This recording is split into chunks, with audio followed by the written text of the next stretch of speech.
Salut à tous et bienvenue sur cette troisième vidéo. Dans cette troisième vidéo, je vais vous expliquer comment finir de configurer WordPress pour pouvoir l'utiliser et commencer donc à produire sur votre blog ou sur votre site internet.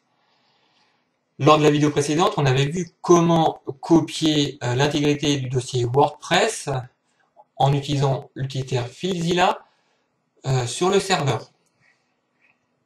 Voilà. Dans cette vidéo, donc, nous allons voir comment finir de configurer WordPress. Donc, pour ce faire, nous retournons sur Internet. Nous allons sur l'URL de notre site, donc sur l'adresse de notre site, le nom de domaine si vous préférez. Donc, vous le notez là. Et il met un message. Il ne semble pas y avoir de fichier wp-config.php. J'en ai besoin pour lancer le processus. Ce qui veut dire par là, c'est que pour pouvoir configurer WordPress et pour pouvoir l'utiliser, il a besoin de ce fichier-là. Ce fichier-là existe. Si vous regardez, il y a un fichier qui lui ressemble fortement qui s'appelle wp-config-sample.php. En fin de compte, ce fichier-là, c'est le même que celui-ci. Sauf que celui-ci n'est pas encore modifié, n'est pas apte à être utilisé. Il va falloir le configurer. Pour ce faire, il vous propose deux solutions. Vous pouvez créer un fichier wp-config.php par le biais de cette interface. Mais cela ne marche pas pour toutes les configurations de serveur. Ça se peut que, en fonction du serveur que vous avez choisi, de l'hébergeur que vous avez choisi, que cette méthode-là ne fonctionnera pas. Il va falloir faire de la manière la plus sûre, c'est de le créer à la main. Pour le créer à la main, ils vous ont déjà mâché le travail en créant justement ce fichier-là, wp-config-sample.php. Il va falloir le modifier à la main.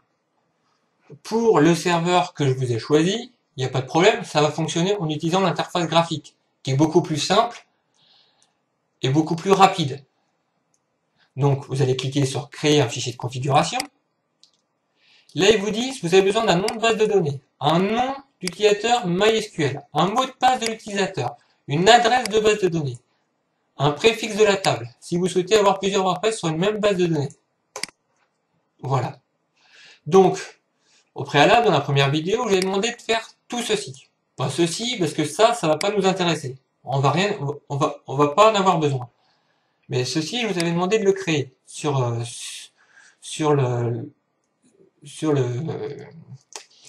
le tableau de gestion du serveur. Donc là, on va faire c'est parti. Et là, il nous demande le nom de la base de données. Donc on va retourner sur alors attendez une seconde, que je me remette à zéro. Voilà, on va retourner donc sur hostinger.fr et on va aller donc sur notre panneau de configuration de serveur, en quelque sorte. Et on va aller chercher la base de données MySQL. Comme vous voyez, pour moi, vous n'avez pas de base de données. Pourquoi j'en ai pas? Je les ai tout simplement supprimés pour refaire la manip avec vous, pour vous réexpliquer une seconde fois comment faire. Donc pour créer la base de données MySQL, il va falloir donner un nom de base de données. Il y a un chiffre qui est déjà indicatif pour votre compte. Celui-là, vous ne pouvez pas le modifier. Par contre, il va falloir rajouter un petit élément. Moi, je vais rajouter WP, WordPress, le diminutif de WordPress. Pareil pour l'utilisateur MySQL. Je vais utiliser WP. Pourquoi j'utilise deux fois WP?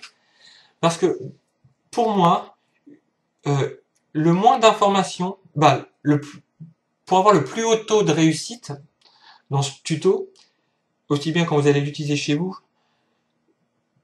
c'est d'avoir le moins d'informations possible à traiter. C'est-à-dire peu de mots de passe, peu d'identifiants. Sinon, vous allez vous y perdre. Donc là, je vous mets la même chose. Comme ça, vous êtes sûr de ne pas vous tromper. Ensuite, le mot de passe. Vous mettez le même mot de passe que lors de la création de votre compte. C'est une erreur parce que, afin de sécuriser au maximum, l'idéal serait de changer, d'avoir plusieurs mots de passe. Mais pour vous assurer une bonne réussite, vous mettez le même mot de passe. Vous faites créer. Et là, comme vous voyez, une liste de bases de données MySQL et l'utilisateur actuel a été créée.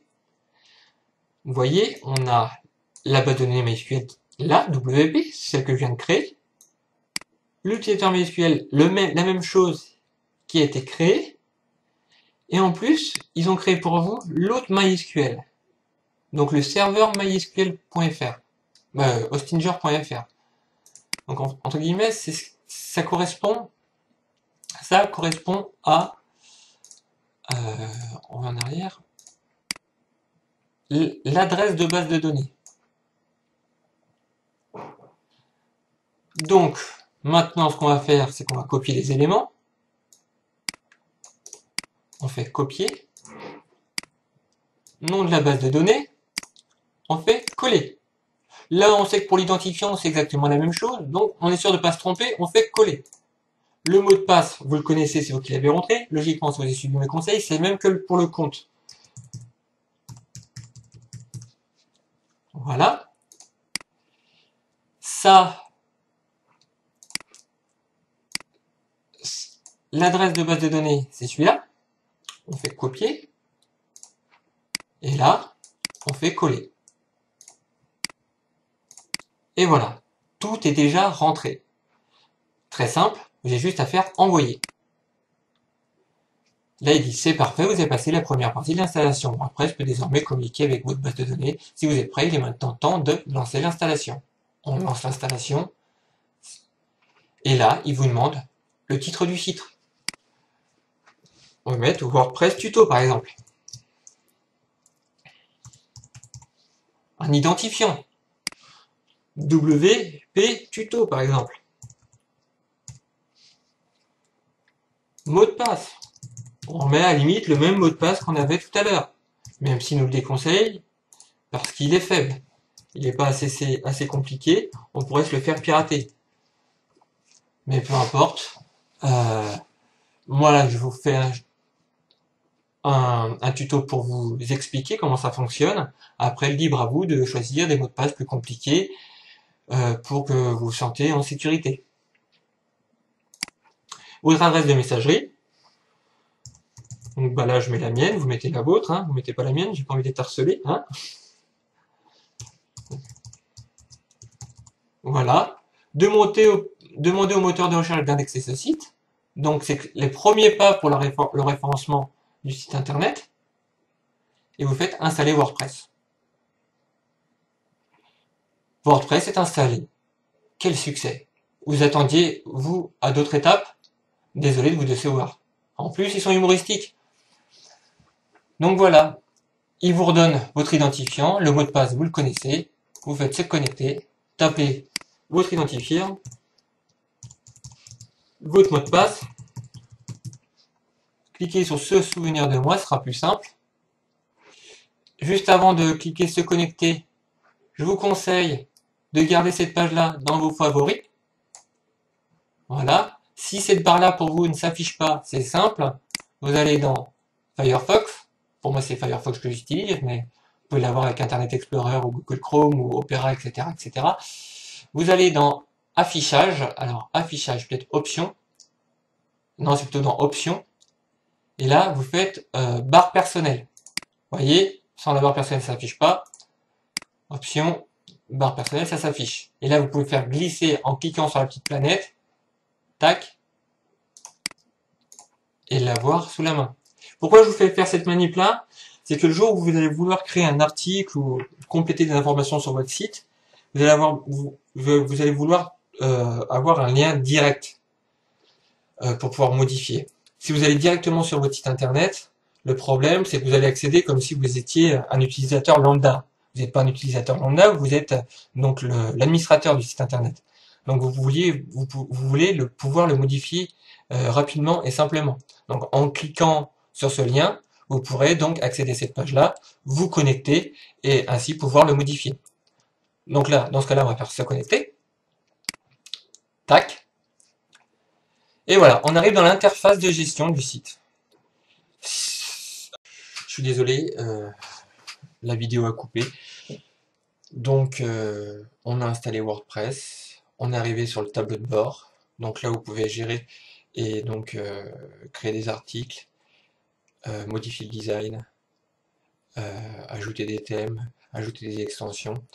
Bon, bref, configurer votre site de plein de manières différentes qui seraient longues à donc expliquer ce soir.